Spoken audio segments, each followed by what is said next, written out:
my lords and ladies, to the Cast Beyond the Wall. We are your guide to all things Westerosi, and we're here to bring you a review, analysis, and fan v fan debate on each episode of HBO's hit show, Game of Thrones. And this week, we're talking about Season 7, Episode 5, Eastwatch.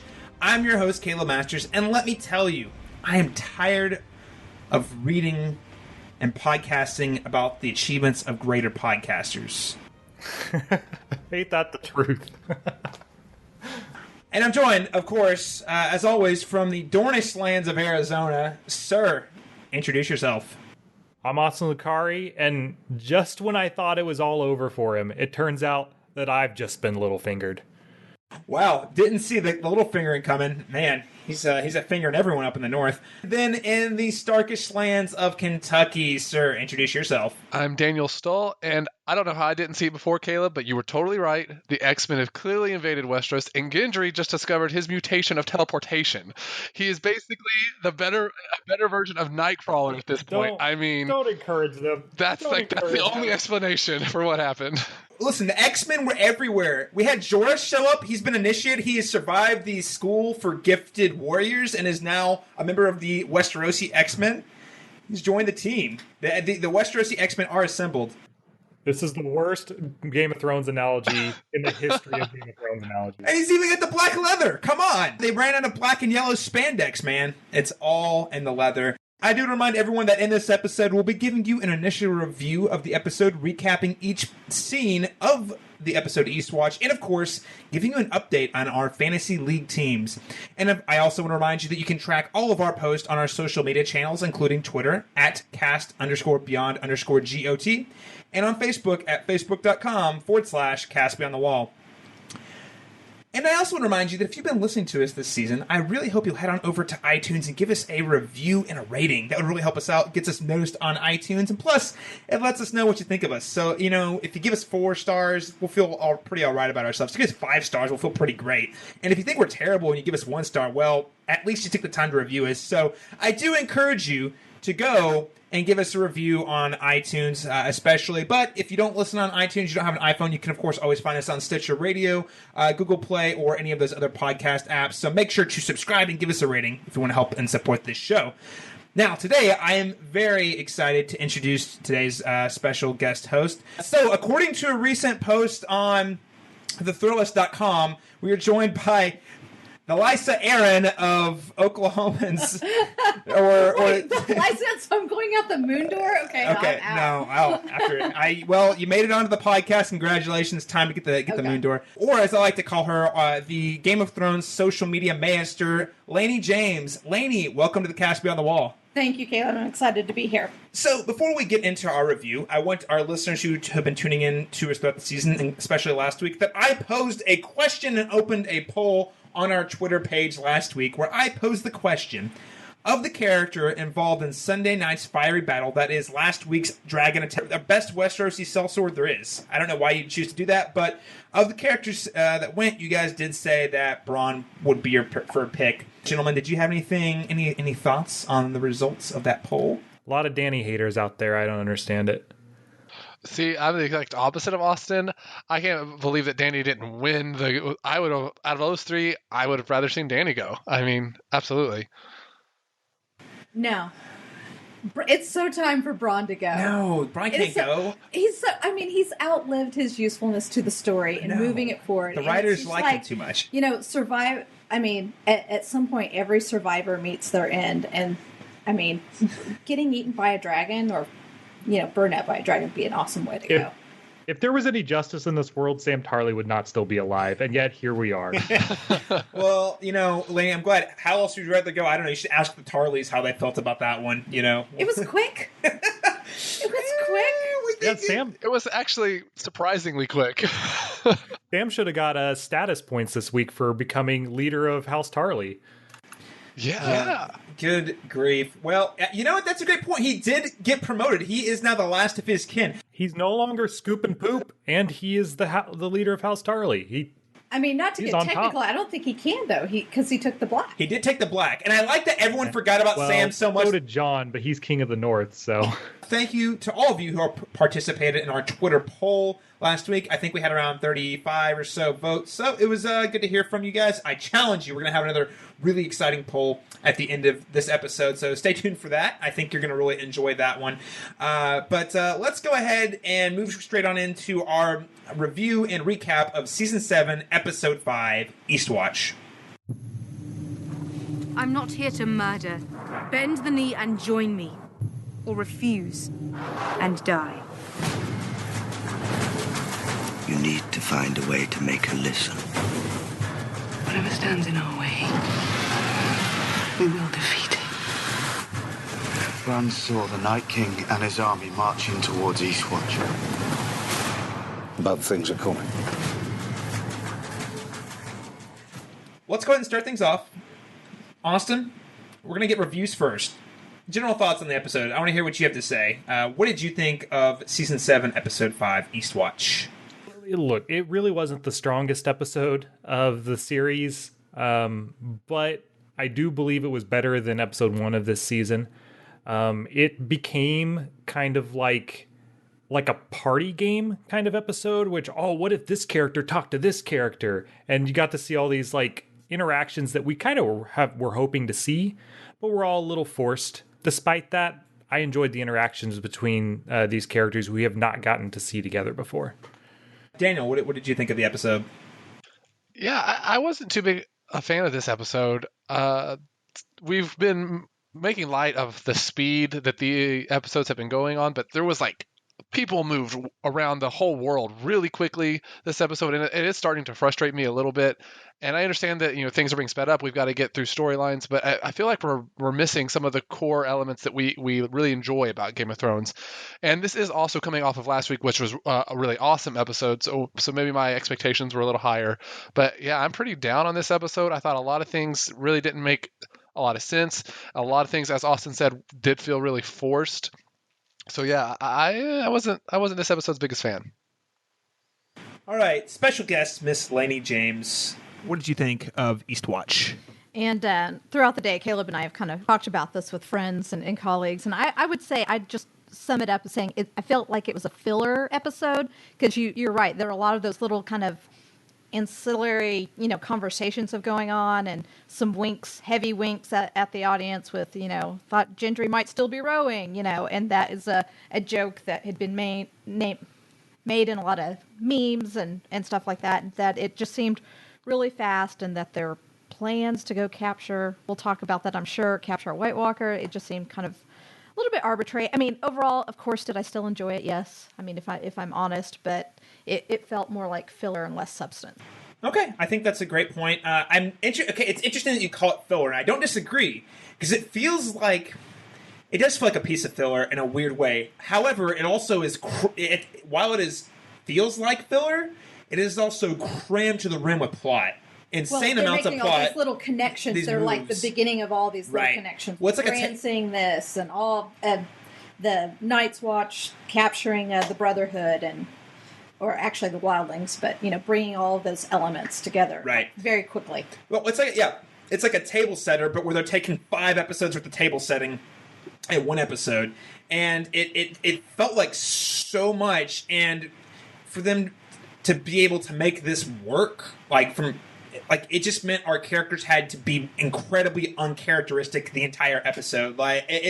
This is the first time where I actually had and I have defended, and I hate the whole adaptation, books better versus show. I don't really like to think that way.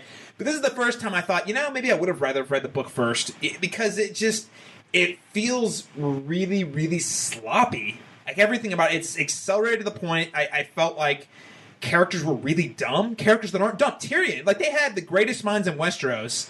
In one scene, they came up with the most half-baked scheme to forge an alliance with Cersei that I've ever heard. And they're like, oh, it's a great idea. We're good. The audience is going to be on board, so let's just move with it. And that's the thing. I felt like there was a lot of the man behind the curtain saying, pay no attention. Look, it's Gendry. Look over at Gendry. It's so cool. But we're going to push the plot along, regardless of what the characters would actually do. It looks like the end of the season is going to... The crux of it is going to be fixed on this plan that I think is incredibly half-baked.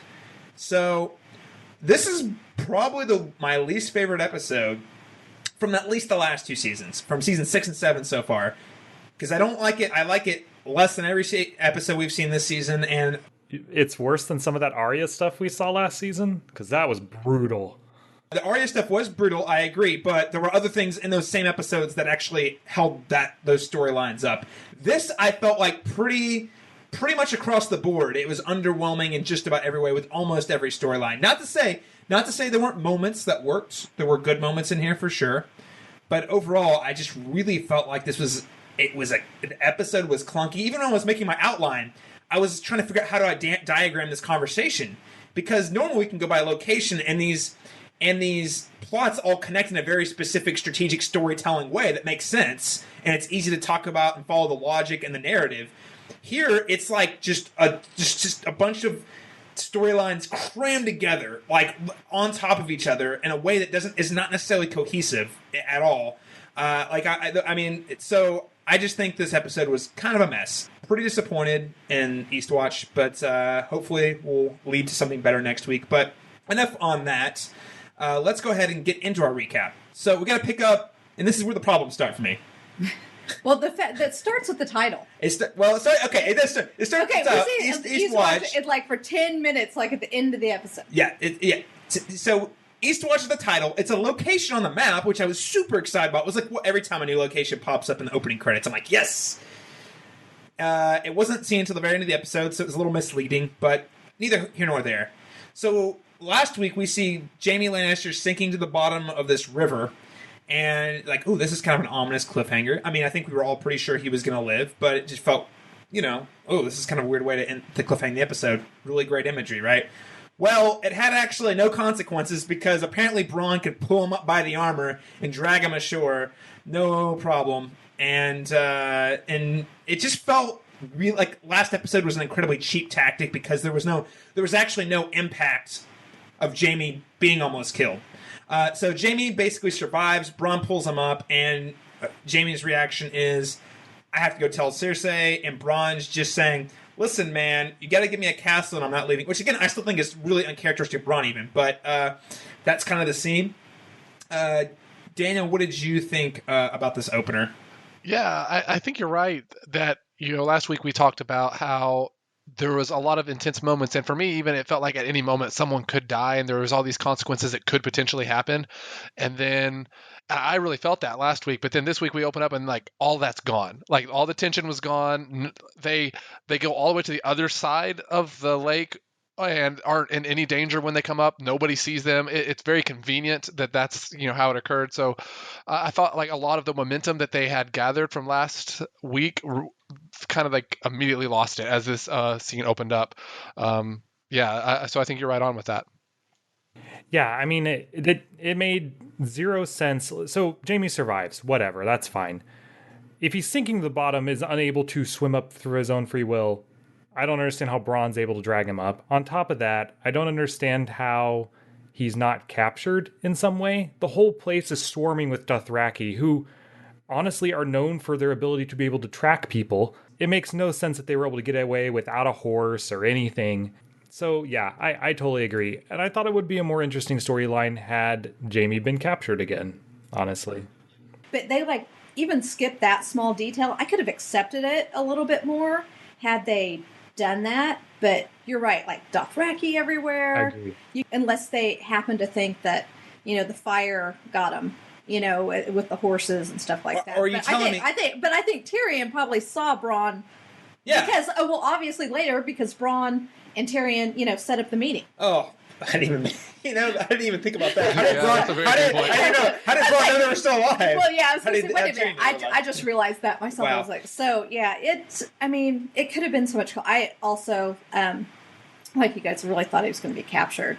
It makes sense. That's like what naturally would happen. Okay, because the only explanation is that they floated so far downriver that they were out of the eyesight or eye line Which of is the what they Dothraki. tried to. That's what they tried to sell us, but he's in armor. He's in bulky armor. He's not floating anywhere. And he got all the way back to King's Landing without any horses or, I mean, who, I'm sure they found some villager, farmer, or something like that. I mean, you guys remember back in season 3 when Jaime and Brienne marching across Westeros to get to Robb Stark's camp took a whole season. Yeah.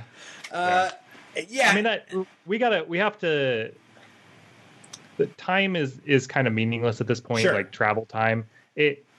They're not going to change that. It's how it's always going to be from here on out. It is kind of silly, though. You're right, and we've been joking about the teleporting all season, and I think this episode kind of bombs it the most. But I will also say the teleporting is the least egregious part of this episode. That is the least egregious thing I have to just dismiss. If that was the only thing, it would be a big deal. Let's actually go on to the next scene where in this vicinity, which is, again, they haven't clearly established where this location is, so I'm just going to say tentatively outside of between Highgarden and King's Landing somewhere. Tyrion witnesses Dany's mercy, air quotes. So let's go ahead and listen to what Dany has to say. I know what Cersei has told you. That I've come to destroy your cities, burn down your homes, murder you and orphan your children. That's Cersei Lannister, not me. I'm not here to murder. And all I want to destroy is the wheel that has rolled over rich and poor to the benefit of no one but the Cersei Lannisters of the world. I offer you a choice. Bend the knee and join me. Together, we will leave the world a better place than we found it. Or refuse. And die. Okay, so basically what she says, I'm not Cersei, I'm not here to murder you, but if you don't bend the knee, I'm going to fucking feed you to my dragon. The speech was not very forthcoming of Dany. I find it to be pretty hypocritical. Lainey, though, what did you think? Okay, I'm like, what else is Dany supposed to do? I mean, the Lannisters, it's not like they're going to stop coming. If she lets them go, and where at this point are they going to capture and jail them? I mean, so she's trying to rebuild or establish a new Westeros and giving them a choice. Now, but it's like, well, otherwise, as a military commander, it's the smart thing to do. And so, and what else? You can't just have this dragon and not use it. I mean, she did use it though, right? Exactly, but you can't. You can't say bend the knee and then they don't. Well, okay, have fun storming the castle later. I mean, she has to use them. Lainey, I'm just gonna throw this out there because I know how much you love Star Wars. Only a Sith deals in absolutes. That's all I'm saying. Well, Austin, what did you make of this scene with Dany roasting the Tarleys?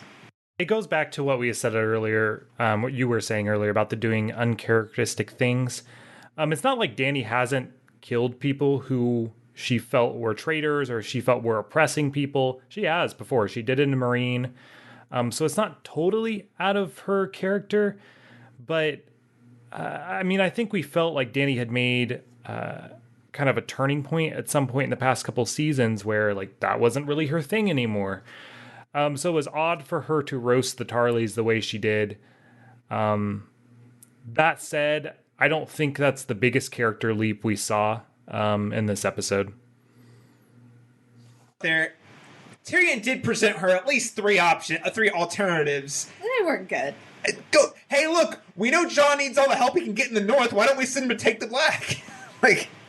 Well, and if Tarly, in her defense, Tarly said, "I'm not going to take the black." That's a good point. He said, "I'm not going to take the black," because that was his graceful way out to keep his honor, to survive, to keep his son Dickon alive, and the rest of these Lannisters that didn't want to kneel initially and are all kind of standing there, which I have to say, it's pretty courageous or brave of the lions in front of a dragon, but at the end of the day, she gave him a choice. He didn't even want to take the black, and so. My biggest regret was not putting Dickon or Randall Tarley on my team for this week. I even considered it because I think Dickon was a free agent. I was like, he was available. He was available. But look, guys, that with the set pieces getting as expensive and extravagant as they are, they got to start killing off characters. All right. Those salaries, they cost too much. Just got to start roasting people right and left. Dick on was in 2 episodes. I guess he had his pretty boy fee was pretty expensive. But it must have been. He's wanted by like Disney and stuff now, so or something. I don't know. Whoa, say what? Daniel, do you have anything else you'd like to add before we move on? Yeah, I mean, I think you guys got it. It does seem a little weird that she would just, as you pointed out, she says, "I'm not a murderer," and then murders, basically. So there is some frustration on my part with her. I've always kind of been frustrated with some of the decisions Dany has made, but, they've already teased it a couple, or, hinted at it throughout the season already, that she is a Targaryen, and people already have that idea in her head that she is, Mad King-esque. That's the last Targaryen they remember. And if she's coming in and some of her first moments are going to be, these burning people alive, that's immediately what people are going to think of. So I agree that Tyrion's, trying his best to, but I think he, as Varys points out later, if he is not able to, rein her in a little bit, this could be a path that's not going to be good for her. So, queen for 20 years. If you think about it, they can't have her like just this saintly thing. She's got to have some kind of mud on her face as well. Sure. I thought she did a great job with that by blowing that entire, all those wagons and killing all those guys with Dothraki. I don't think she really needed to execute these guys in particular to get her point across, but I think you're right. I do think that Dany's done stuff like that before. It's been a while, and I think this does set the precedent, I guess. This scene does set the precedent for crazy things she could, as, Daniel and Varys hint at, she could do. I think it sets a precedent that maybe is trying to keep us on our toes. I think there's a difference, though, because they talk about it in the scene where she's not beheading them, she's burning them. I think that is the difference for people. The Mad King was known for literally burning people alive. It's one thing to behead someone for something. It's another to, burn them alive. I think that there's a distinction there that could get her in trouble. I definitely think there's an association in Westeros to burning people alive that does not suit her well and does not bode well for the history, based on the history. But let's go ahead and move on to King's Landing the first time. So, as we mentioned, Jaime uses his teleporter. He calls Scotty to beam him up, and he makes it into King's Landing, reporting back to Cersei, and breaks the news of Joffrey's death. And obviously she's not happy. And then she blames Jaime for not letting her brutally murder Olenna Tyrell more. Now, I don't know about you guys. This is the first moment where I felt like, this moment should have had a lot more weight to it. Because it just seems kind of anticlimactic. It's like, and this happened. And she's like, what? Well, okay, that's terrible. I can't believe you do that. And then it just kind of moves on. I don't know. I felt like the way they set it up a couple episodes ago, we were looking at a really big impact coming from this big reveal. And all we really got was Cersei being more angry, I guess. I don't know really what that adds. Lainey, did you have anything in particular to take away from the scene? I thought her reaction, and I don't know how it was presented in the script or how Lena Headey was directed to react to it, but I would have expected her to, throw things across the table, throw the table over. I just was a little bit. Her reaction was anticlimactic, or even just have something sharper to say. I didn't feel like she had anything particularly sharp. That's the thing. She just said she reacted, but I didn't really feel the emotional weight from it. I would have liked to torture her more. And that was about it. I think that was the whole point, though. That is the point of that scene, is to confront her with some shocking information that totally undermines her worldview for the past, six seasons, but demonstrate that she's lost so much of her humanity and her emotion at this point that it does not even affect her. I think the scene did exactly what it was supposed to do. Yeah, that is an argument. I did not take that from the scene, but I think that's a good point, Austin. Daniel, did you have any takeaways from the scene? I didn't really read that same way Austin did. I think that's a fair point, though. Maybe that's what they were going for, but I didn't get that. It just felt really, and I don't want to get into all the Jaime stuff because I know we'll talk a little bit more about Jaime later, but it just felt like this. It's just, I'm so frustrated with their situation and the way that they are interacting now, especially with Jaime. I don't know. I'm just super frustrated, and we'll get more into that later. So. Shows up and shows off her brand new car. Vroom, vroom, Drogon. Check this puppy out, Jon Snow. Don't you want in on this action? And you know what? He totally does. This scene reaffirms my theory from a couple weeks ago that Jon will inherit the dragons when Dany dies. Oh, well, this does set the precedent. I don't know if I'm on board with that, but this does set the precedent that there's a connection there. It didn't immediately roast him or bite his hand off, so that's not nothing. We already know he's a Targaryen. I mean, practically, yeah. I mean, it's like, this but now Drogon knows. But now, so yeah, there was. I was like, Ghost is going to be jealous, and this is where I was like, okay, Ghost. What Ghost? I haven't seen Ghost in such a long time. I know they're spending all this money on the CGI dragon, and that's why there's no money for Ghost. You could say he ghosted us. Yeah, that's true. That's such a bad pun. That's terrible. You could, but you really should say that. Yeah. But I think it shows that Jon being half Targaryen, half Stark, he is the Song of Fire and Ice. It brings it. I was like, wow, could you be? But it was kind of a little bit like, I'm going to pet the big dragon. And it just kind of shows there's something special about Jon. Just again, it's all the piling all the evidence on who he really is. No, definitely. It shows he's got he's got that deep psychological connection or whatever. It's like you could say he has psychic powers, even kind of like an X-Man.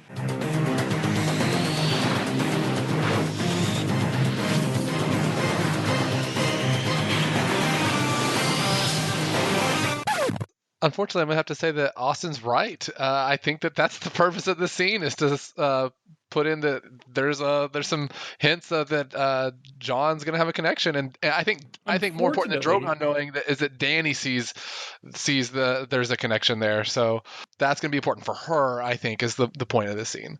The other thing is she justifies her actions of just roasting two Tarleys alive without any sort of thought of like, maybe that wasn't a great idea. She's like, I had to do this for the greater good, because only when I have power can I make the world better.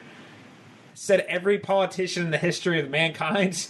I don't know, just kind of I think she said something along the lines. Beth and I were talking through this scene, and the previous scene where she roasts the Tarleys, and we're pretty sure, if we're going to go along our political comparisons, that Dany is Stalin now. That's what she is. Her speech about breaking the wheel, all that sounds very communist.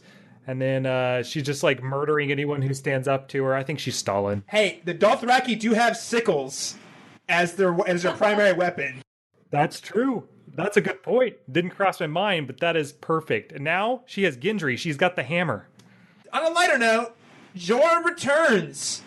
He has gone from the Citadel. Okay, so he went from Essos to the Citadel, now in a Dragonstone.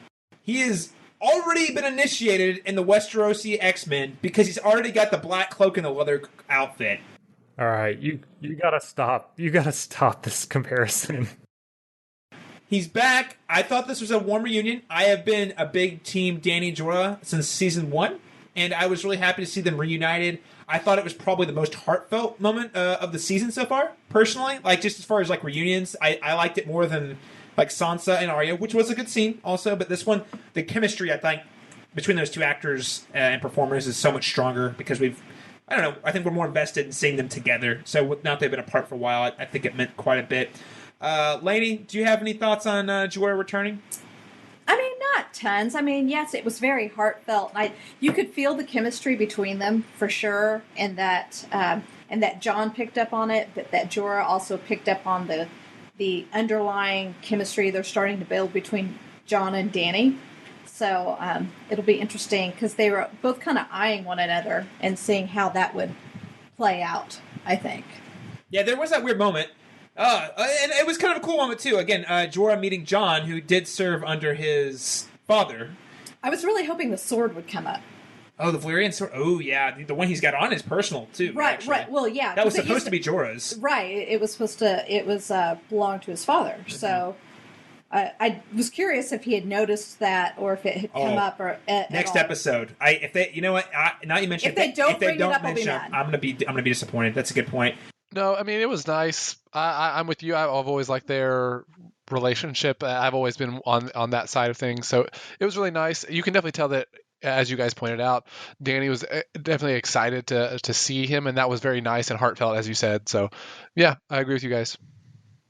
He is back in the friend zone where he's always been and will always be. But hey, one of those things I don't think is really news to him. But obviously his siblings being alive is a big deal, and he decides he's not happy and he's got to go. He's got to go. And Daenerys says, "How dare you leave? I didn't give you permission to leave." And he's like, "With all due respect, I didn't ask for it. I'm going to go." And then they're like, "Wait a second. What about Cersei? What are we going to do?" "Well, I don't know." Jon says, "You can come fight with me up north. I could use your help." And then they all sit around and they're like, "You know what? What if we work together? That's a good idea." And that's where the good ideas stop, though. You said you don't have enough men. We'll fight with the men we have. Unless you'll join us. And give the country to Cersei. As soon as I march away, she marches in. Perhaps not. Cersei thinks the army of the dead is nothing but a story, made up by wet nurses to frighten children. What if we prove her wrong? I don't think she'll come see the dead at my invitation. So bring the dead to her. I thought that was what we were trying to avoid. We don't have to bring the whole army. Only one soldier. Is that possible? The first white I ever saw was brought into Castle Black from beyond the wall. Bring one of these things down to King's Landing and show her the truth. This was terrible, guys. It was like the plot from a Hangover movie. Yes. Yes, it was. What if we found a dead guy and drug it to her house? That'd be hilarious. Weekend at Bernie's in Westeros. Westeros edition. Okay, firstly, whoever brought up the idea of getting Cersei to agree to a ceasefire, dumb idea number one. Do they know Cersei? Oh, wait, it's Tyrion. He definitely knows that Cersei would never do that. But okay, guys, we'll roll with that. That doesn't make any sense. It seems inconsistent, with like their whole relationship and what we know of Cersei. And also, they somehow got Daenerys to like say, "Oh, I'll entertain this idea," even though she was just roasting guys 2 minutes ago for not bending the knee. Okay, so for some reason they all agree we're going to try to make peace. All right. So Tyrion says, "Well, I can't get through to Cersei. She'd want to kill me. But you know what? I can get through to Jaime. What if I snuck into King's Landing? Dude, you're one of the most wanted men in the freaking country and the right-hand advisor to their number one enemy. But yeah, sneak into King's Landing." Also extremely recognizable. And how would you get into King's Landing? I can smuggle you in. But if the gold cloaks were to recognize you, I'm warning you, I'm not a fighter.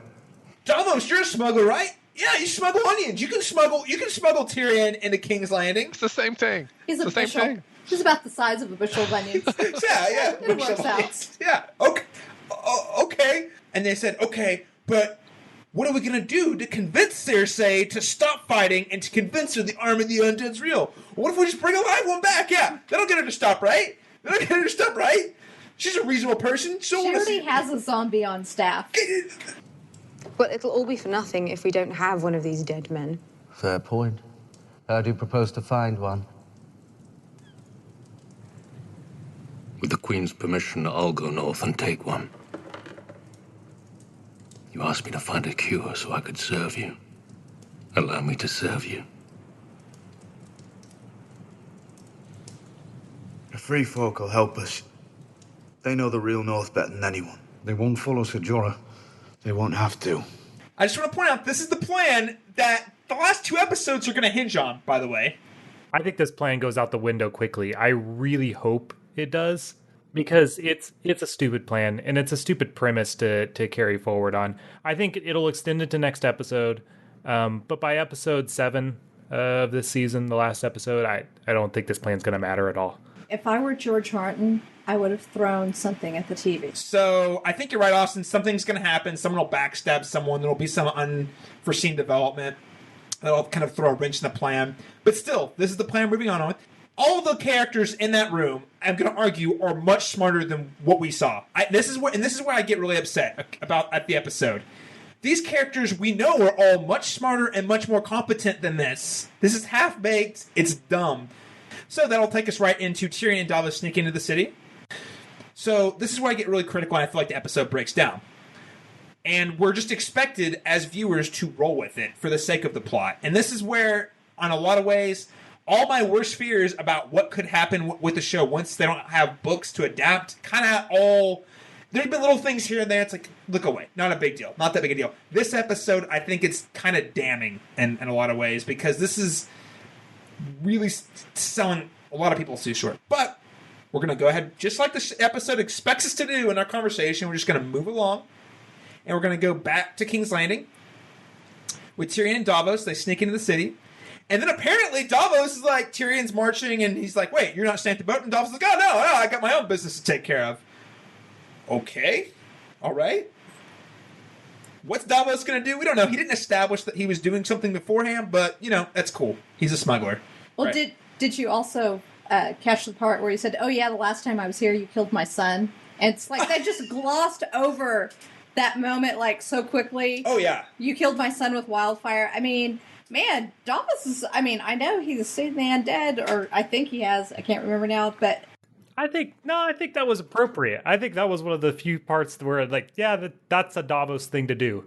Just throw out a smart line. For me, it made me think, oh yeah, that totally happened. Why did, when he met Tyrion, he immediately trusted him? Like this should have been a conversation that happened when he met him at the beginning 2 or 3 episodes ago. Like, wait, why did that happen? But I think they all know they've come from different places, though. Like Davos was serving Stannis. Like, all these people are like a collection of misfits that have been cast out, or things have happened that the leaders that they were following at one point in time are no longer there, or they weren't who they thought they were. So it's a collection of like damaged people that Dany has collected. So I think there's some sort of camaraderie from that perspective. I think that you're right, Austin, but we don't get the time to see how they get past it. It just happens. So for me, like, I want to see, this is a very intense situation where they both don't like each other and you killed my son. How do they talk about it and get past it and move on? Not just, hey, by the way, you killed my son and we're on. Like, I don't know. For me, like, I want that moment for me. Sure. Mm-hmm. And in past seasons, you probably would have gotten that. We're not going to see anything like that from here on out. And like, I know it bothers a lot of people, and that's understandable that it does.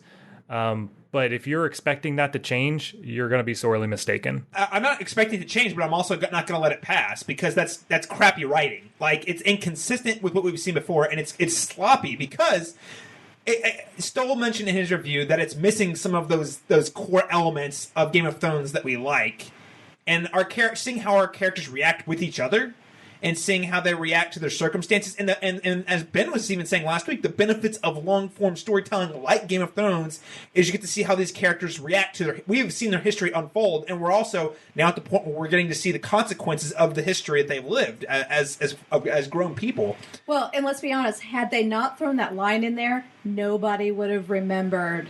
Yeah. Well, I had completely forgotten about it. Yeah, that's the thing. It's weird, though, because Tyrion has a couple of times mentioned it earlier in the season. He's like, oh, yeah, we beat you guys at Blackwater. And I was waiting for Davos to say something, and he didn't. So he waited to this moment to say it. But that's the thing. The moment just kind of had no weight. It's like the writers forgot about it until that point. Like, oh, well, we could probably... I'm sure they've got some board full of, like, notes, on a wall full of, like, notes with, like, loose plot threads. And that's one of them. Like, okay, how can we start tying these up? Okay, well, we don't have to deal with this later, so let's go ahead and write this into this episode, and it just comes off as sloppy and like, hollow. Anyway, speaking of sloppy and hollow reunions or payoffs from earlier seasons, Jaime and Tyrion reunite for the first time in like 3 seasons. So Bronn leads Jaime down into the dungeons because apparently Tyrion has paid him off somehow, and they have a moment. There is the groundwork of what could have been a very powerful scene. Hey, last time I saw Bronn, I said I would cut you in half. And then Tyrion starts to go into daddy issues. I'm like, okay, we're on the right track. And then Jaime's like, all right, cut to the chase. What do you want? And then the scene loses momentum. And not only does it leave momentum, there's no payoff to the scene. Because there is no resolution to that conversation. All we see is the reaction that the characters have that they're taking to the next scene.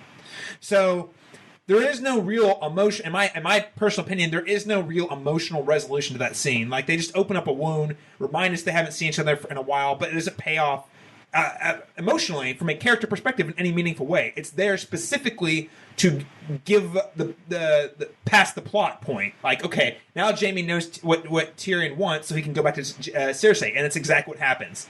There's no real emotional weight there, and that's a big one. That's a huge one. Jaime and Tyrion's relationship is one of my favorites, and there is a lot of baggage there now, and they've kind of set it up as a big potential reunion, and what we got was just really half-assed, in my opinion. Austin, any thoughts on that scene in particular? I mean, yeah, would I liked it to be a bit more there? Sure, but I don't think it was nearly as bad as frankly, I think you're blowing most of this out of the water a little bit, but we got to see a little bit of Tyrion and Jaime talk about Tyrion murdering their father a little bit. It quickly gets shut down because we are making sacrifices for the sake of this really bizarre plot. But I didn't find it dissatisfying. I think Austin hit on something there, like, as we talked about earlier, the whole idea is silly from our perspective anyway. Like, that there's no way that this idea is going to work.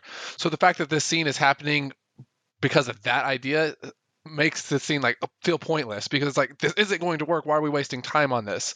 It's kind of how I see it. Because I mean, I don't know, Caleb, you mentioned that Tyrion and Jaime is one of your favorite kind of relationships, and I can remember vividly the conversation they had when he was in prison, and Jaime comes to visit him, and they talk about their childhood, and they you don't get that feeling in this scene where and obviously there has been a lot that's happened, Tyrion killing Tywin, but you don't feel that, like, that emotion in there.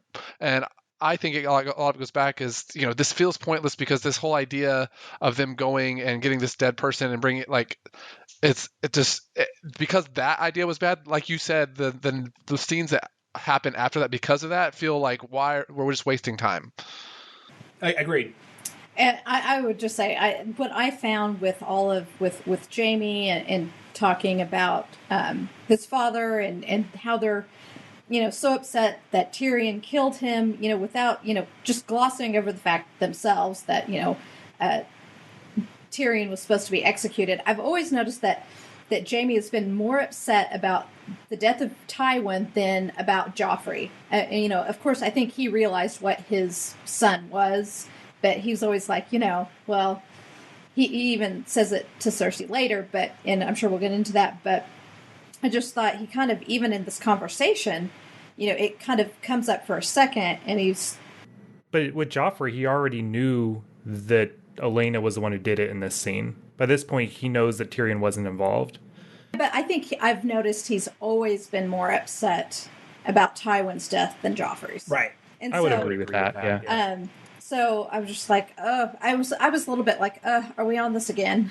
A little bit, so... Yeah, I will say his anger towards Tyrion for the death of Tywin, the anger about it was never quite articulate. Why Jaime was so angry was quite articulated in the show. The books take a different direction with that whole plot, so I don't want to compare. But in the show, I will say I remember when Jaime said that in season 5, because I remember he's on the boat talking to Bronn about it, and when he says, "I'll cut him in half," and I was like, "Oh well, man, he's a lot angry about this than I expected him to be."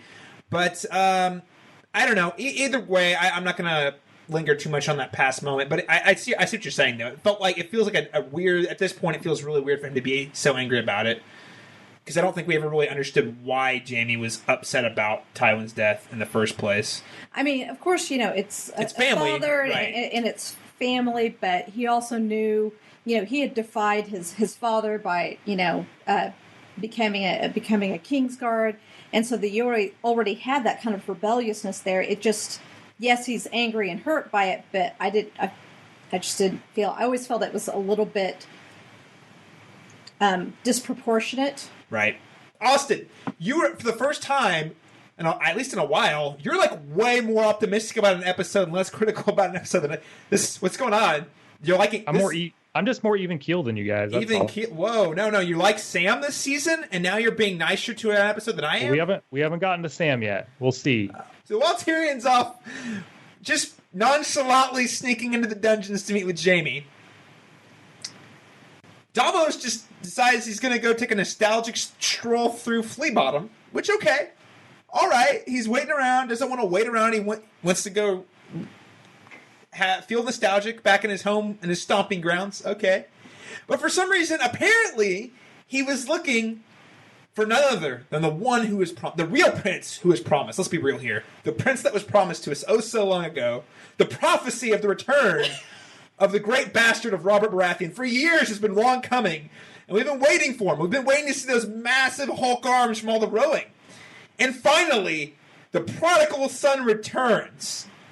And apparently he's been sitting in the same goddamn place he was before he left, making swords.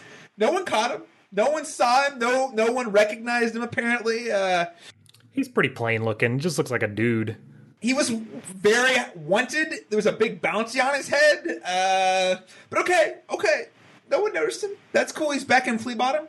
And apparently, even though the last time we saw him, he was all like, I don't want anything to do with any of this. I want out.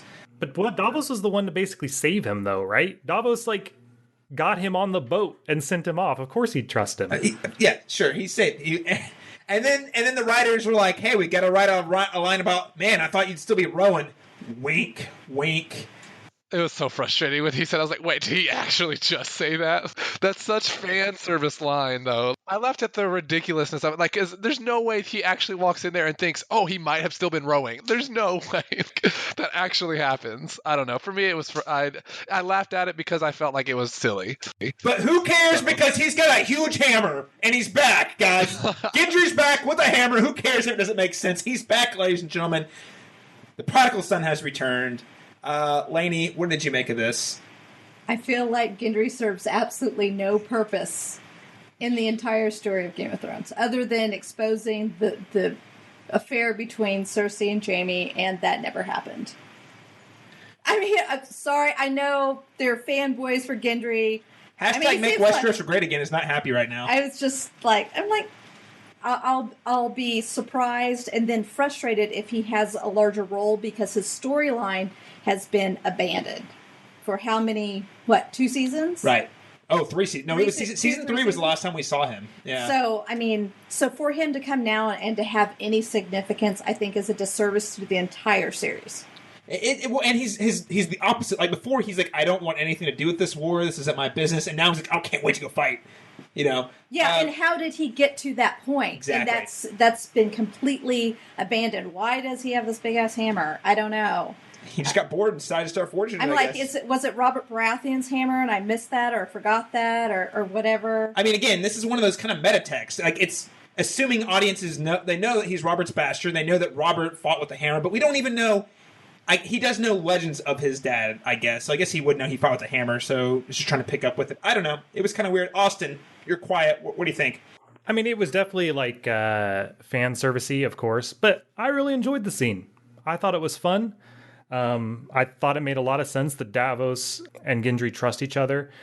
There's potential there with Gendry. I think they could do a lot with that character, but to your point, Lainey, if they were going to do that, it would have been a lot better had they introduced this a lot sooner. But ultimately, I think it's fun to have him back and fun for him to be a badass. Does it make most sense to the plot? No. But at this point, I'm not really that worried about the plot making sense anymore. Well, he is a blacksmith, and they have a bunch of dragon glass they've got to turn into weapons. Exactly. Gendry's back. I'm glad he's back. I wish... You're right. I think Lainey's right. At this point, he serves no plot, and now, even if he is to obtain meaning and purpose in the story, it's going to feel very weird and forced because of how fast everything's moving and how much lack of setup there is. Other than that he's got the bloodline, he is Robert's bastard. But I digress. We'll talk a little bit more about it at the end of the episode. Now, let's go ahead and do that follow-up scene. So Jaime immediately heads back upstairs and rats out Tyrion. Immediately. Next scene, goes back upstairs, says, all right, Cersei, I met with Tyrion. She says, oh, I know. Are you not mad at Bronn for selling you out? Okay. So. He's getting so worked up, guys. Cersei knows Tyrion is in the city, apparently. Is this it's very unclear about how much she knows about the scenario, but when they don't clarify on how much she knows, I'm just going to assume she knows all of it. Because I think that, as a viewer, I think that's a safe thing to do. If they don't clarify on exactly what they know, and they imply they know something, you just assume they know everything. Is that fair? Okay. So why would Cersei let him walk out of that city in one piece? You don't know the timing of any of that, though. Right. They don't. You're making assumptions that she knew while he was still there, and she didn't find out after the fact. Because of the way the episode is plotted, we're meant to assume she knew. It appears as if this happened in 20 minutes. Bronn and Jaime went straight down the dungeons, and Jaime went straight back up. And because they don't clarify on the passing of time, that is, as a viewer, I would say that's a natural assumption. This all happens in like an hour. He had lunch first. Jaime had stopped, he had lunch, had coffee. He had to go by the brothel. He had a nap. Had a nap, that's right. Cersei had to get her pedicures. I just, based on the way that they are plotting the episode, Austin, you're not wrong, Austin. Benefit of the doubt is saying we don't know how long that goes on, and that's fair. But I'll also say it falls back on the episode for not clarifying on the passage of time. There's just a lot of like stuff you have to like just let go, and it really irritates me. Anyway, I met with Tyrion. What did our brother have to say? Daenerys wants to meet. To discuss her surrender. To discuss an armistice. She just won a great victory. Why would she want a truce now? Because an army of dead men is marching on the Seven Kingdoms. Tyrion claims he'll have proof. Are you going to punish him? Tyrion. Bronn. He betrayed you. He set up a meeting without your knowledge or consent. Do you think anything of importance happens in this city without me knowing? You let it happen. Why? I've come to believe that an accommodation with the Dragon Queen could be in our immediate interest. She has the numbers. If we want to beat her, we have to be clever. We have to fight her like Father would have. Dead men, dragons, and dragon queens. Whatever stands in our way, we will defeat it. For ourselves, for our house. For this.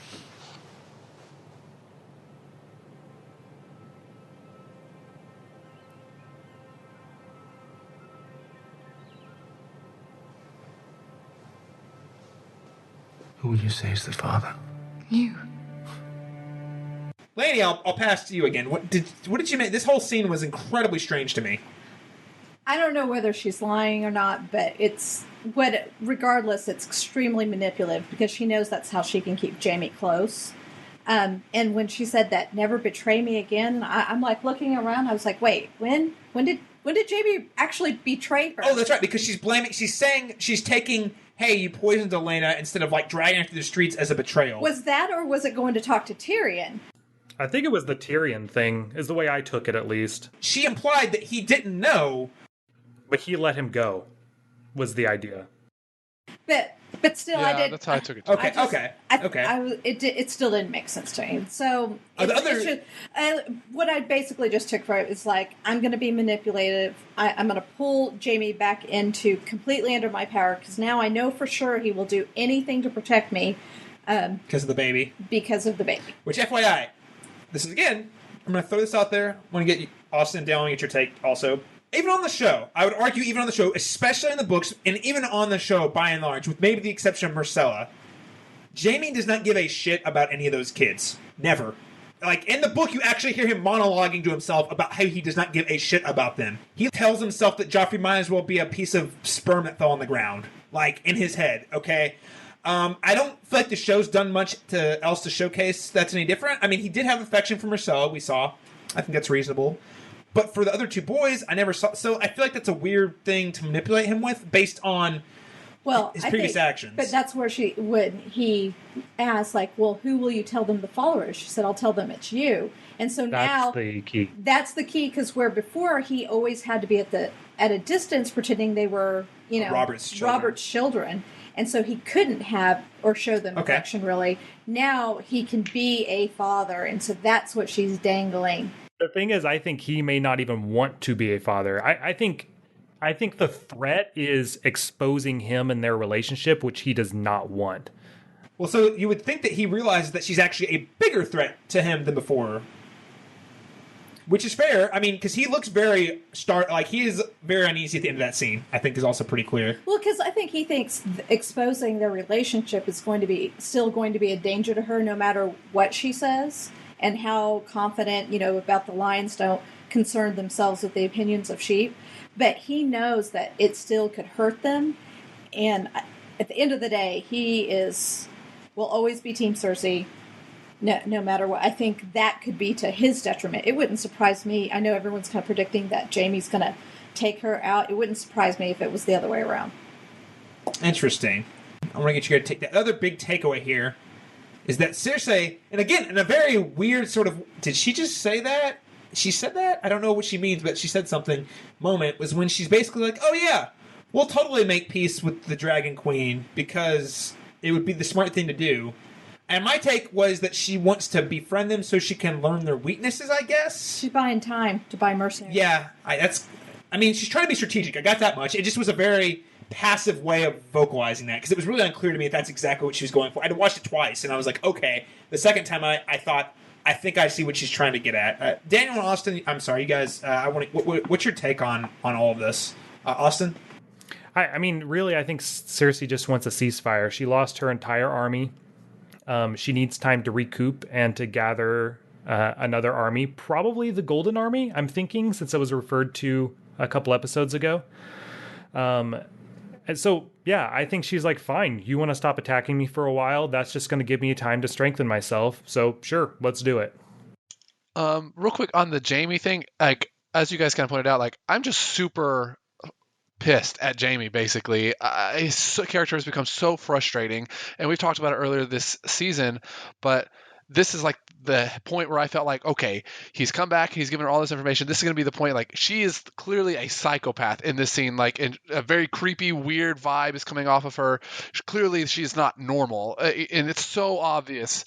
Yes, so obvious, manipulative, and he just doesn't see it, or he does see it and does nothing about it, and it's so frustrating because I know Jaime's like smarter than this, and he brings so much more. There's so much more to him than just this servant with no mind, and so I'm just so frustrated with where his character is at this point, because like even for me, like in this scene, I felt like for a moment.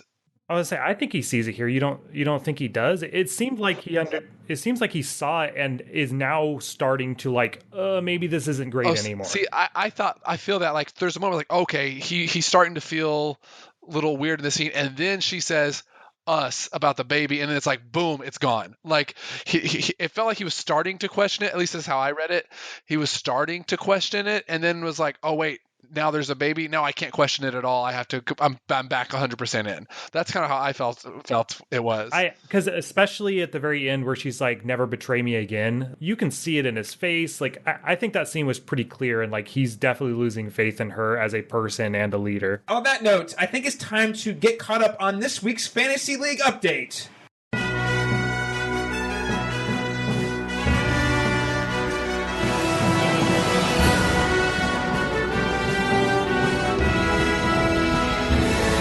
Thank you, Caleb. As you know, we are doing an 8-person Game of Thrones fantasy league in which we draft characters and we are scored on various categories. There are 5 categories in total.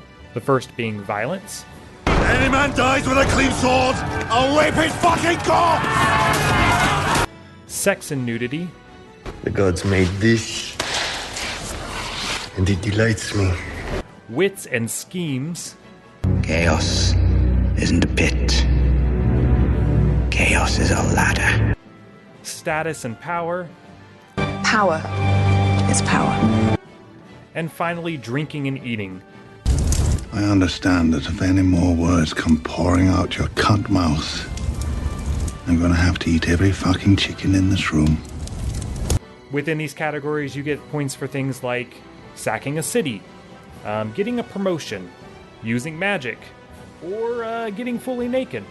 This week, A Team Has No Name is in first place. That would be Daniel Stahl's team. He scored 15 points this week for a grand total of 460 points total, maintaining that number 1 spot. Congratulations, Daniel. Oh. I deserve it. Thank you. I deserve it. You got lucky with your double city sacking, sir. I did. I am sitting at the number 2 spot, losing ground against Daniel actually this week with only 10 points, with a total of 405 points total. Just didn't get my my kills from Danny's dragons this week because she was not riding them, which is fair. They did confirm on The Verge that Danny has to be on the dragon when doing the count to get the points. And it's all right. You got to draw a line somewhere, right? So I'll take it. It's all right.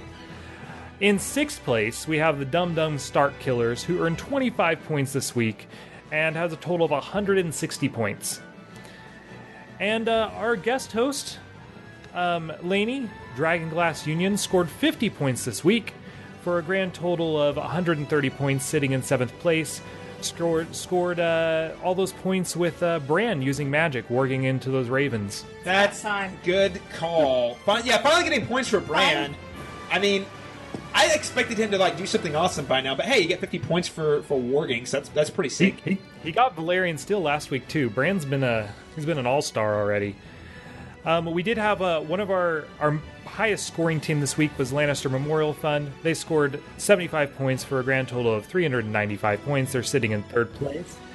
And for our MVP award this week, there were a tie with 3 characters scoring 50 points. But because this is the only character who scored 50 points and is still alive, it goes to Bran Stark. Hashtag Rip Tarleys. Good on you, whoever picked those Tarleys. At least they got a cool death. Very nice, Austin. Well, thanks so much for that update. I hope everyone will continue to tune in and see how my team is going to climb the ranks and dominate next week whenever we see the magnificent, the Snowificent 7 take on the rest of Westeros next week. And if you want to see and stay up to date with all of our points as they come in, you can make sure to head on over to our Facebook page at facebook.com/Cast Beyond the Wall. Give us a like and keep up with the updates. We post weekly on what our Fantasy League points are, and I also tweet out weekly on the afternoon of the show our the full team breakdown. You can find that on Twitter at cast_beyond_GOT. And one last friendly reminder to head on over to the iTunes or your favorite podcast app and subscribe so you can hear these updates come in every single week. Until next week, those are our Fantasy League updates.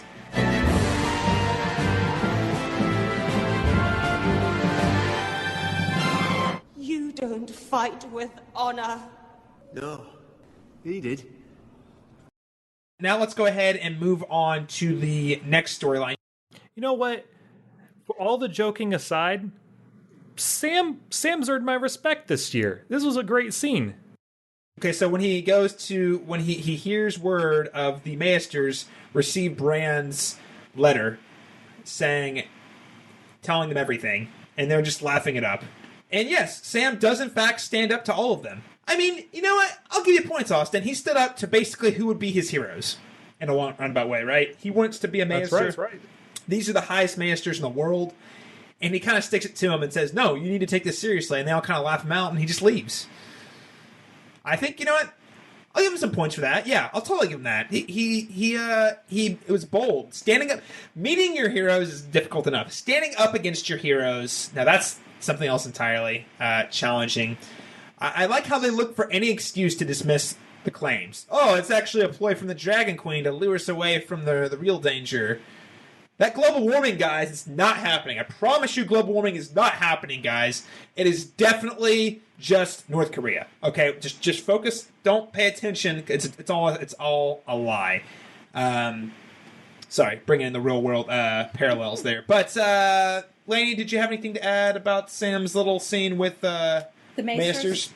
No, not really. I was like, oh, look at that. I thought it was going to be, but another one where they, kind of laugh him off, and he just kind of goes, sad trombone and kind of slunks back. So it was good that they listened a bit for once and then didn't completely discount him. But the Archmaester, I think, obviously knows more. He is the Archmaester for a reason, and that, and so is kind of pushing Sam towards it, intentionally or unintentionally, in a certain direction.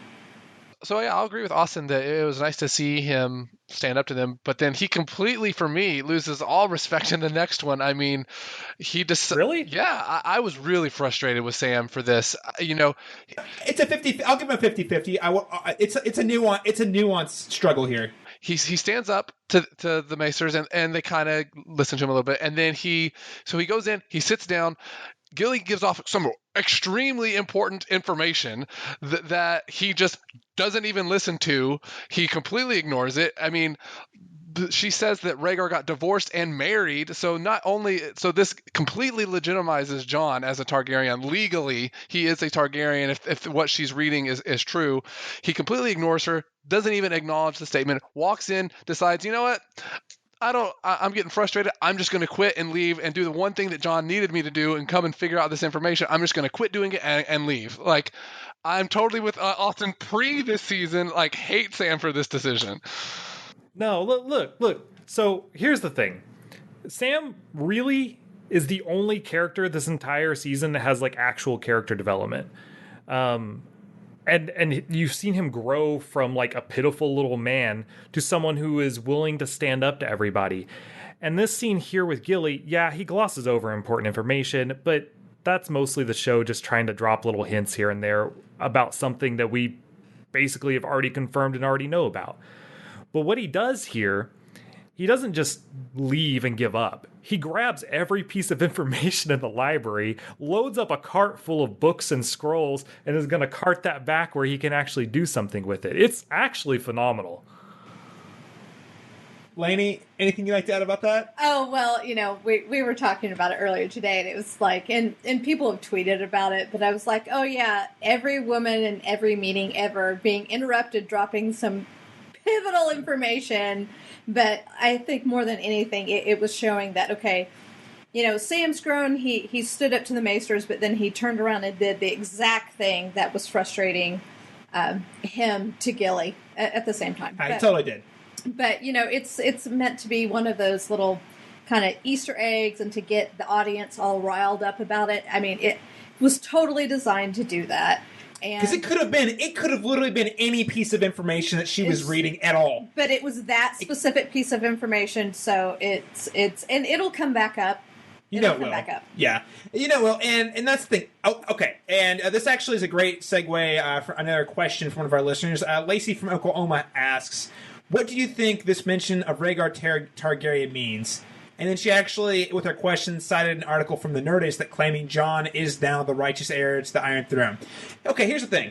Everyone's freaking out. Oh my god, I actually got 3 texts saying, oh my god, it's a confirmation. I was like, we already kind of knew this, guys. It's not... Bran had already revealed this. Bran, he said that he was a Targaryen. I will say, the big takeaway here, for me, the big takeaway with this little nugget of information is important to why I like the R plus L equals J fan theory. That wasn't a very rare. I mean, all but confirmed last season. It basically confirmed, but it was confirmed last season. We got this. But what Daniel said hits it on the head. It's legal now. He's not a bastard. And there's that. And if you guys recall when I got my soapbox about this last year, the reason I find that whole theory interesting, and I mean, I'm pretty sure at this point it's fact, but I find that interesting is because that implies that Lyanna Stark was also in love with Rhaegar Targaryen if they got married. Okay, so that's the whole thing. Robert's rebellion was all started because he thought or believed or wanted to believe that she was in love with him, and Rhaegar came and snatched her up and raped her. When in reality, she was in love with... And there's been hints throughout the whole show about with her being in love with Rhaegar and running away, which actually makes Robert Baratheon an infinitely more tragic character. The fact that he fought an entire war and upset and overthrew an entire kingdom for a woman who didn't love him and then died because of him. Right, and then, of course, knowing who Lyanna Stark was as well, is that... I can't remember exactly of the story it goes back to in the fan theory, where she basically... disguised herself as a knight in one of these competitions and won, and because I forgot whose honor or whatever she was saving, and then Rhaegar discovered this, and in order to protect her from his father, kind of hid this information away, and before he figured it out. Spirit, that's when, falls in love with her. Spirits her away to save her, and they, of course, fall in love and have John. Right. That's the theory. And that's the thing. The show hasn't... I think the confirmation last season that was, in fact, that John is their child, but not necessarily that... For me, the more interesting part of that is the motivation. Like, that adds a layer of, like, tragedy upon the entire history of Westeros. Like, all this happened because some dude couldn't get over this girl who was not into him, essentially. Or was it more like impugning his honor?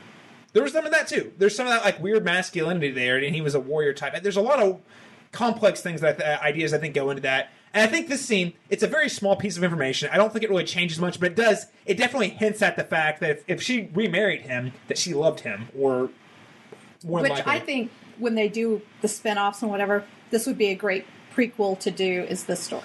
I don't think they're going to do that. But well, I'm not saying that they are. I'm just saying it would be cool, though. Robert's Rebellion would be a great prequel. I know everyone wants to see it, but George, I don't think is super crazy about it. Now, this article from the Nerdist does claim that if this is the case, as Austin said, he is a legal Targaryen, therefore would make him actually, or Daniel said, is a full-on legal Targaryen, that proper heir to the throne. I was just also going to point out, before I thought that, or we thought that Ned knew about this situation, and I always forget his name, but Jojen Reed's father, Howland Reed, yes, were the only two people that really knew about this situation. Well, actually, if this ceremony took place, the person that performed the ceremony also knew about it, and the person that wrote this down in the book also knew about it. And why did I just found it weird that, this didn't get out to anyone ever. How did they keep at least 4 people, 5 people, 6 people, if you count Rhaegar and Lyanna herself? So, how did this just not get out to someone anywhere? I don't know. I just find that interesting.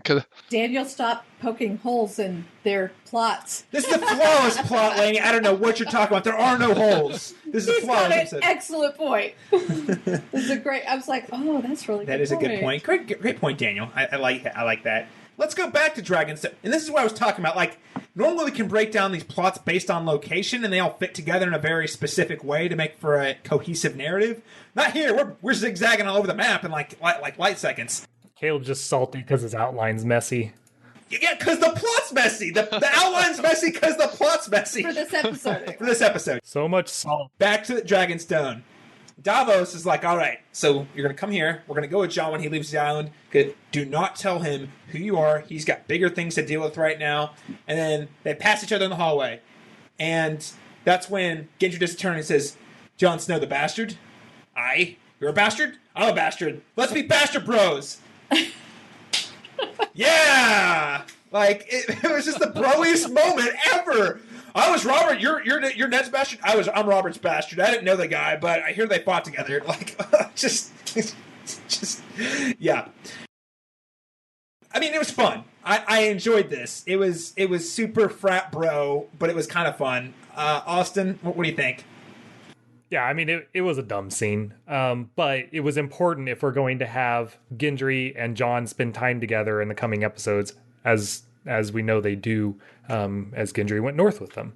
So, if they just all of a sudden went north without ever, talking to each other, it would have been weird. So this was kind of an obligatory greeting scene. Yeah, you guys are right. I mean, it was fun, but there wasn't much to it. As Austin pointed out, they're gonna have to talk. So this is just trying to start their relationship out, I guess. But it was just fun, but not much to it. Lainey, you excited to see the Bros United, the Bastard Bros United? Maybe they can be their own spin-off movie, the Super Bastard Brothers. I don't know. I mean, to be honest, I'm a little bit ambivalent about it, but I think I did enjoy, Davos is like, okay, tell him your name's Clovis, you're Clovis, you're Clovis, and he says, I'm Robert Baratheon's bastard. And just, it was a little bit of humor, a little light moment that they were bringing to it that I appreciated. That's like Davos's whole life. Beth was talking about it. He just says all kinds of good stuff everybody should listen to, and nobody listens to him ever. Not one time. Well, and he points that out himself when he talks about, and has anyone noticed that I've I've gotten to a ripe old age here, and he's like, I have really good advice. Hey, Stannis, don't burn people. Okay, well, he keeps burning people. Hey, we should not do Blackwater. Okay, all right. We definitely don't want to rush into this battle with Rain. Oh my God, yeah. Yeah, pretty much all the time. I don't think anyone ever listens to Davos ever. Yeah, ever. so another nail in Gendry's coffin, right? We have a meeting between the bad. She's like, you weren't that bad after all. It just, again, it's so fast. It's like ping, ping, ping. How many meaningful conversations can we get like right there together? I don't. At this point, by this point in the episode, I stopped giving a shit. So I was like, okay. Now, to me, the most significant moment in this entire scene, in this sequence, was basically the look. And maybe you guys don't pick up on subtext, but the look Dany gives Jon when finding out he's going to go. And she's like, wait, you shouldn't be the one to go. And he's like, goes into his little speech. But that ultimately, it's the look that she gives him when she realizes that he is going to be in danger. And she is starting to acknowledge she has feelings for him, whether she wants to or not. The incest. As is natural with the Targaryens. Exactly. So that's why everyone ships it. Here's the thing. I felt like all of these moments in another universe where we had full-fledged seasons and more time, all of them would have been like tear-inducing farewells, but instead we're giving like the this all feels like the Cliff Notes version of what could have been. So I didn't really care. But I felt like the premise for these people to have meaningful farewells is there. Like the premise is there. The setup has all been done, but they're just like rushing through them. I don't know. Daniel, any thoughts?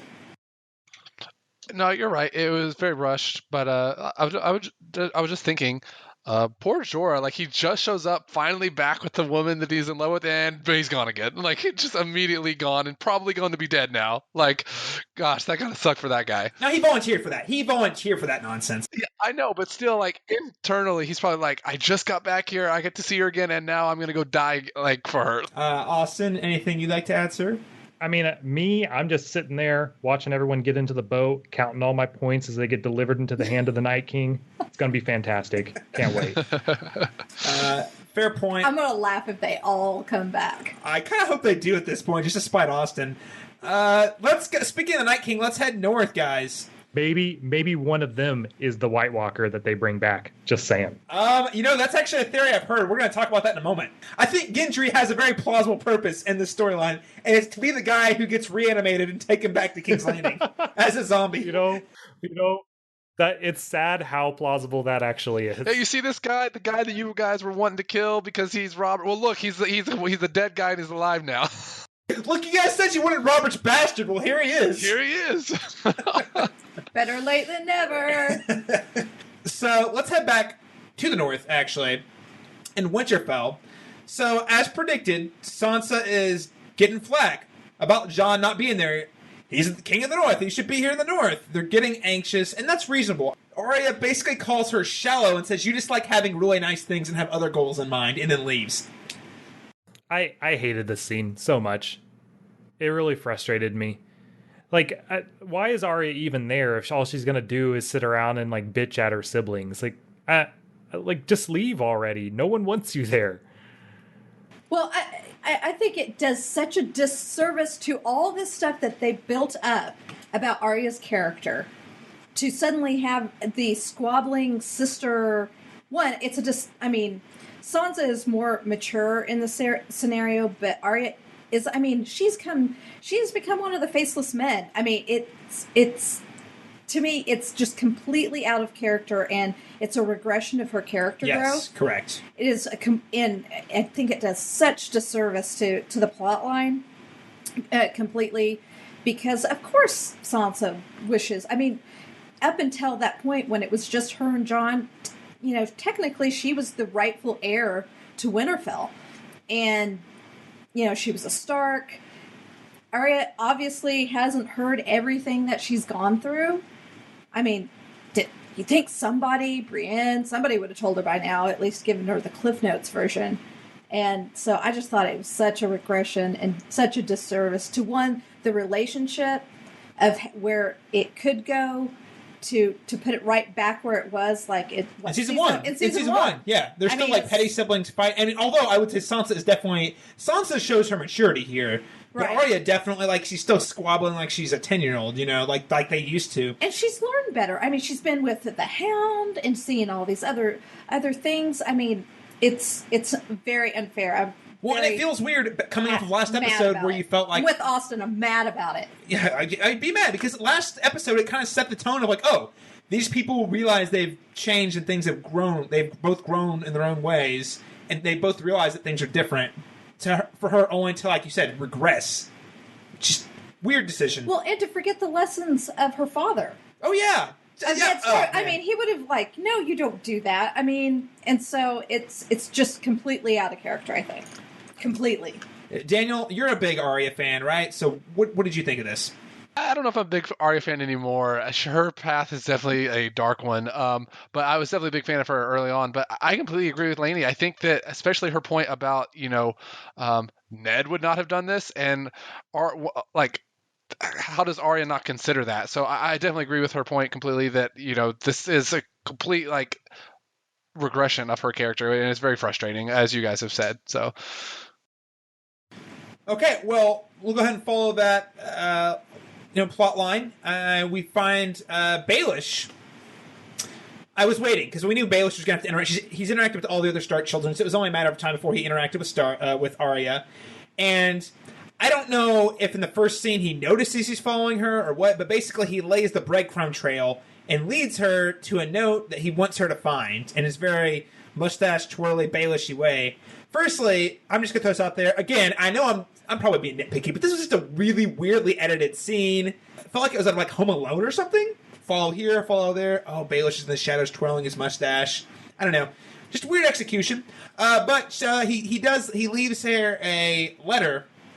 He basically gets the Maester to give him a letter that he can hide in his bedroom that he wants Arya to find. A letter that says, now it's hard to read on the show, but thank goodness for the internet because someone has gone and found out exactly what this letter says. Did you guys happen to catch up with that? Yeah, I read it in the outline. I couldn't tell within the episode what exactly it said, but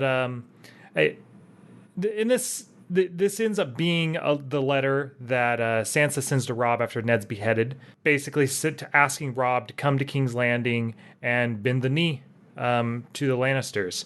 Obviously, Arya would not be very happy upon reading this note, but I do have to disagree with you on this scene as a whole. I thought it was a really good scene. Maybe I'm gullible and maybe I'm an idiot, but it had me convinced the whole time that Arya was getting the upper hand on Peter, and I was like, yeah, finally, Baelish is going down. This is going to be great. And then it wasn't until he peeks his little creepy-looking face around that corner that I realized, oh, man, this is what he wanted the whole time.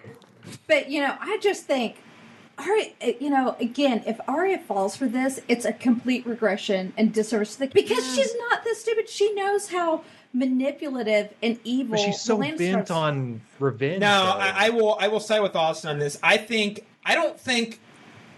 Arya is dumb enough to fall for this, actually. Well, I don't think she will do it. She's not dumb. She's not dumb. She will have to confront Sansa. If she doesn't, then I'm like... Yeah. No. If you disagree, that's totally cool. I do think Austin's right. Arya is so hell-bent on vengeance and revenge. I do think that she is trying to take Baelish down. Well...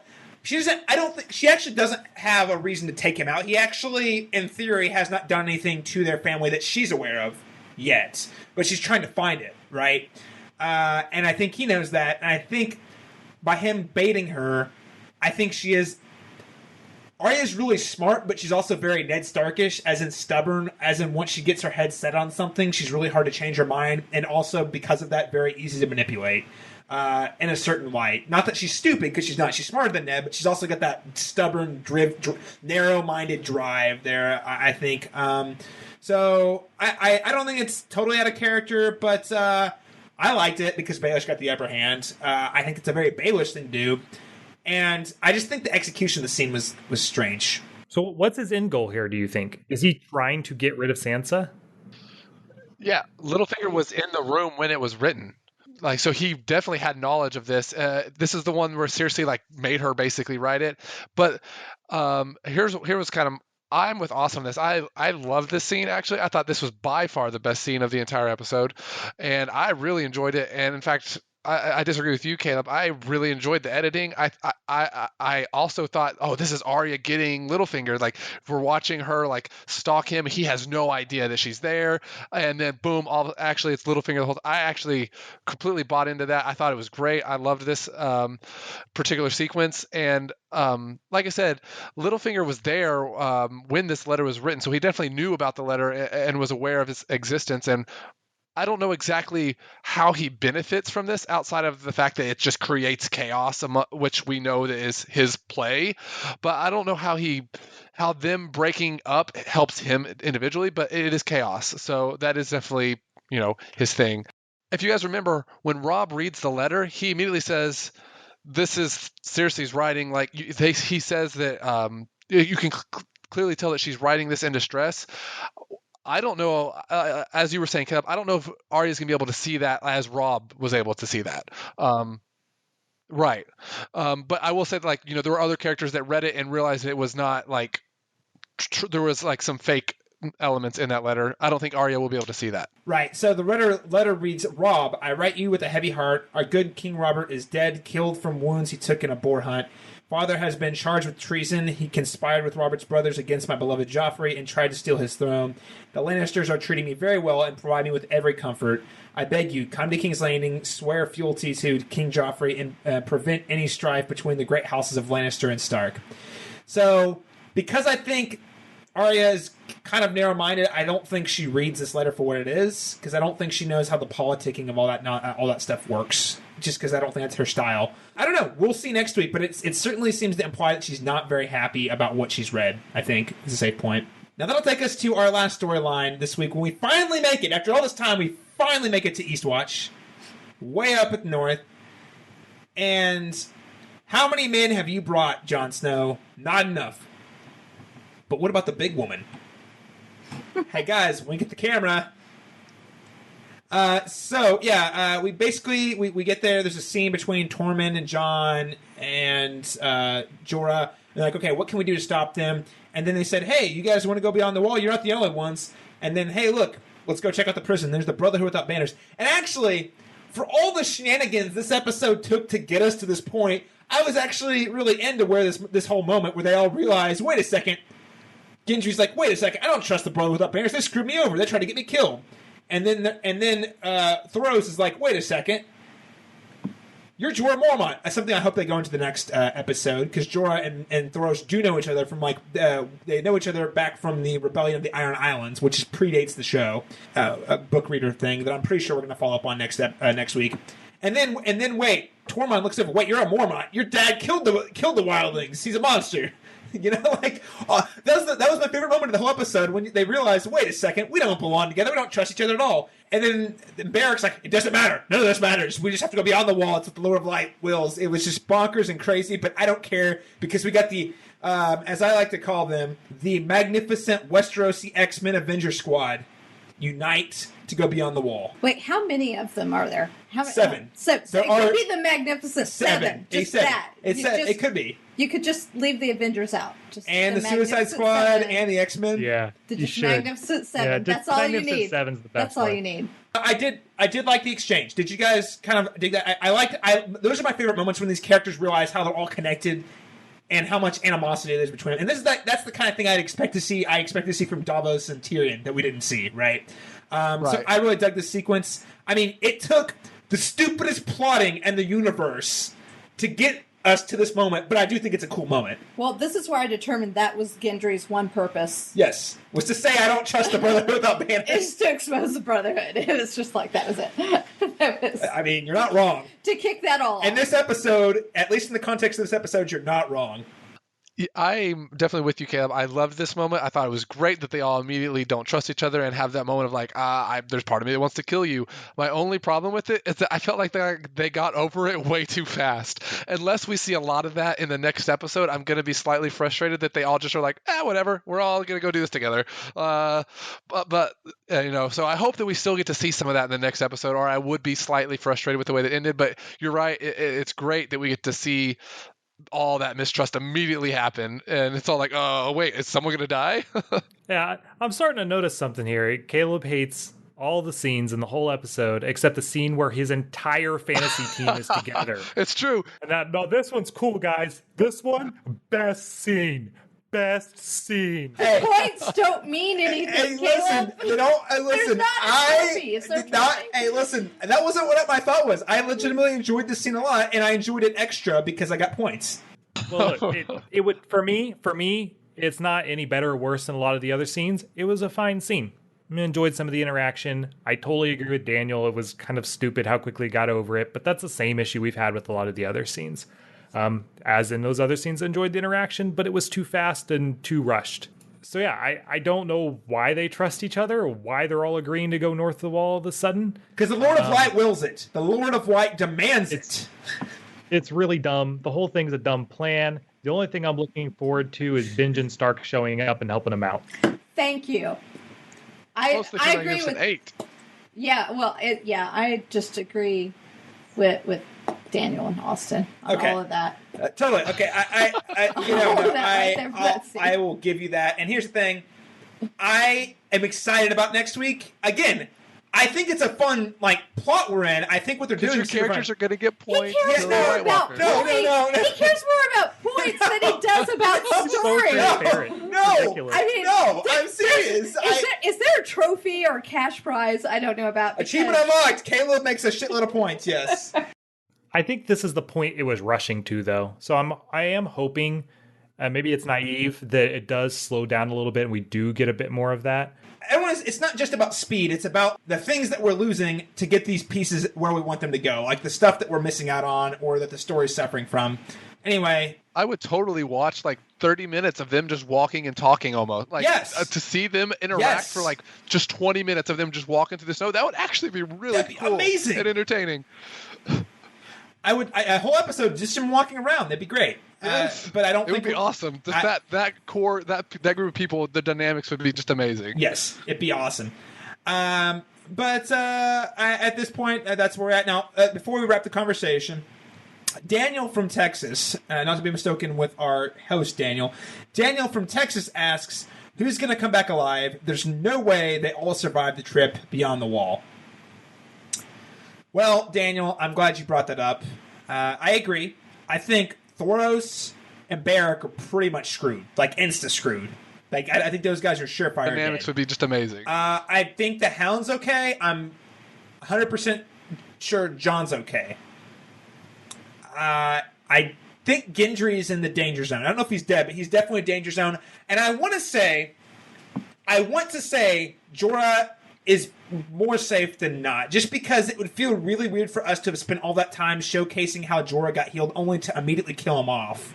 I could be wrong on that because of at the speed this season's heading, but I want to say he's got more purpose than dying up in the north. I don't know. Lainey, any thoughts on that? I was just thinking if Jorah dies, there are going to be so many fans that are pissed. Just flat out pissed for the reasons that you said. What is it? Thoros, the one that has been brought back to life. Beric's the one who's been brought back to life. Okay. Thoros is the priest that prays him back to life. I think one of those that has died and been brought back is going to be down for the count on this time, and I think that's going to bring an interest. This is just a random theory because I'm a little bit concerned with the Night King be able to raise and control the dead when you have Beric and Jon who have been dead and brought back the King of. By the King of Light or the God of Light, Lord of Light, the Lord of Light, whatever. Does that give him any dominion over them? That's a good point. That kind of hasn't been interesting point. That hasn't been answered, so I'm going to be interested to see if that's answered or if the Lord of Light is on their side. But I think kind of one of those, I don't want to say that Thoros O'Barrick's minor, but I think it's one of those minor characters. I'm just gonna bite it. Yeah. Austin, any thoughts? Yeah, I think John comes back because obviously he does. And the Hound, I think, comes back because if this episode has taught me anything, it's that they're all about the fan service now. And the Hound going back to King's Landing to have the Clegane Bowl seems to be in order. I mean, yes, I think that needs I would have said no, but now that he can teleport across the entire continent in one episode, it seems very likely all of a sudden. Clegane Bowl, why not? Why not? That'd be some points there. Daniel, any other thoughts?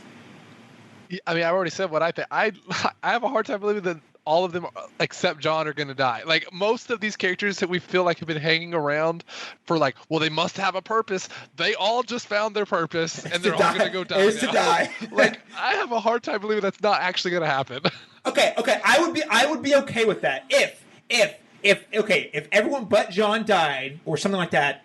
If we found out some crazy, ridiculous, pivotal information about the Night King or something, like some crazy, like if their sacrifice meant something other than, oh, we're sad they're dead, like if for the plot's sake, like it teaches John something, then I would be okay with it. This is how it could go down, is because Jorah, that angst you're talking about, he's the one that goes down, but John can't bring himself to take Jorah back in that condition to Dany, so burns his body and comes back with zero proof.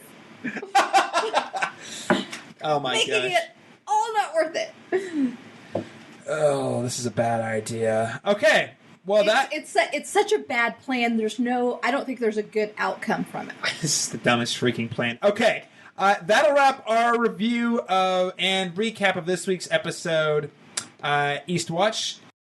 Stay tuned for one moment to see what we'll be talking about next week. But first, I do want to give everyone a chance to plug their social media. So, Lainey, special guest, social media maester from Beyond the Wall. Where can people find you online? Probably the easiest thing is on Twitter. That's my first love, which it's JLaney, JLANIE on Twitter, where I just tweet mostly ridiculous things. You know, whether it's space, Game of Thrones, or Walking Dead, Star Wars. Of course, being my number one first love.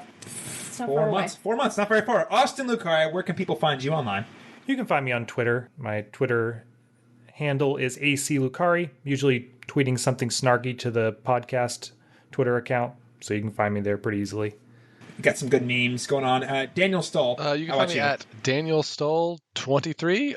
Shoot me a tweet. I'd love to talk and Game of Thrones or anything else you want to talk about. So. And of course, you can, as always, find me first and foremost on Twitter at letter C Masters Talk. That's letter C Masters Talk, where I am tweeting a lot about Game of Thrones right now that's on, but also movie reviews and video game chat, love all that good stuff.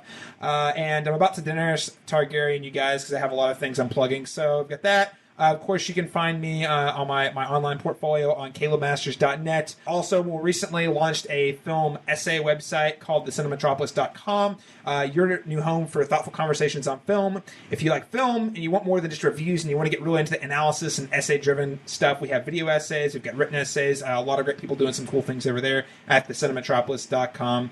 And of course, you can find me on Instagram and Letterboxd at cmasters91. And lastly, if you are enjoying this conversation and you want to have your questions answered on the show, or you want to let us know what your thoughts on this episode were, head on over to the Cast Beyond the Wall Facebook page at facebook.com/Cast Beyond the Wall, or on Twitter at Cast_Beyond_GOT.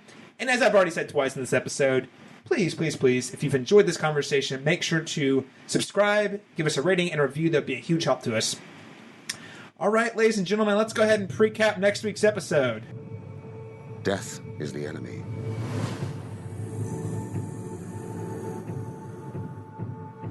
The first enemy and the last. The enemy always wins. And we still need to fight him.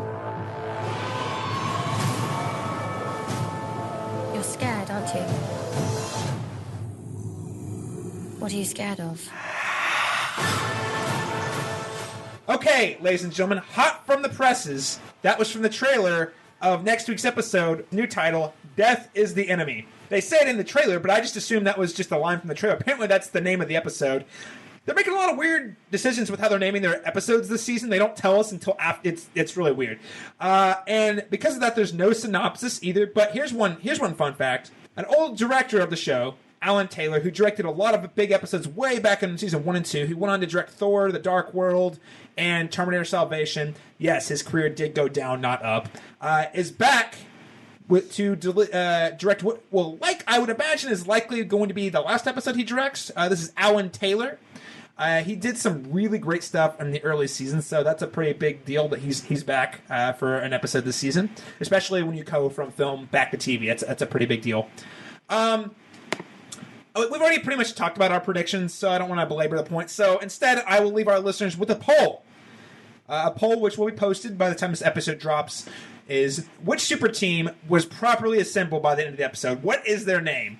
The Westerosi X-Men, the Snowificent Seven, the Expendable Sellswords, or the Not Quite Suicide Squad? Let us know at our Twitter, at cast_beyond_GOT. Laney James, once again, want to say thank you so much for joining us for this lengthy Game of Thrones discussion tonight. It's a pleasure having you on for your first time on the Cast Beyond the Wall. Thank you. Had fun. Lannisters always pay their debts. Let's see what happens. Ladies and gentlemen, thank you so much for tuning in to our discussion of Game of Thrones Season 7, Episode 5, Eastbound. Make sure to join us again next week when we continue to take our podcast beyond the wall. Holy crap. The show is actually beyond the wall, too. Mind blowing. We're all finally on the same page. And until next time.